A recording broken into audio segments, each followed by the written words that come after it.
So when you have a vehicle with a misfire, you might think could possibly be a compression issue, right? But what cylinder do you check? How do you speed that up? How do you save some time when doing that? Well, we have a nice easy test that we can do using a low amps probe. It's called a relative compression test. And it'll show the compression in the cylinders, not actual values, but relative to each other, so you can see which cylinder you might need to check out that may have the low compression. So let's run through it right now. So I have right now the low amps probe hooked up on the negative battery cable. Now it's also set to a 60 amp scale.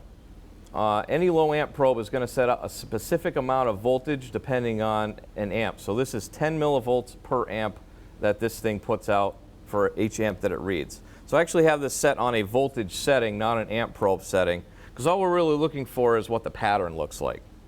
I also need to know what cylinder is number 1 so I can check my firing order. So I'll turn on my channel 2 here. I have that plugged in on this coil number 1, and that's going to act as my trigger to show me my pattern. All right, so I'm going to have Jimmy crank it over here in a second. You want to make sure before you crank over the vehicle, you want to disable the fuel system somehow. On this, we pulled the full fuel pump relay. Could be a fuse, or maybe the vehicle has a clear flood mode by pressing down the gas pedal all the way. So we just pulled the relay on this. So let's have Jimmy crank it over and see what we get.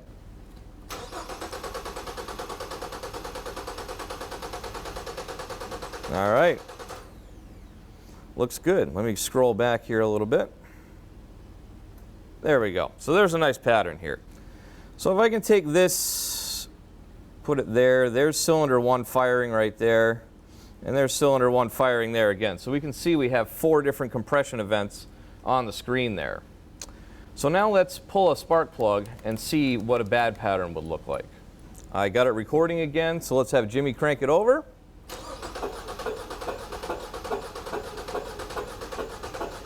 All right, and take a look. So if we look here,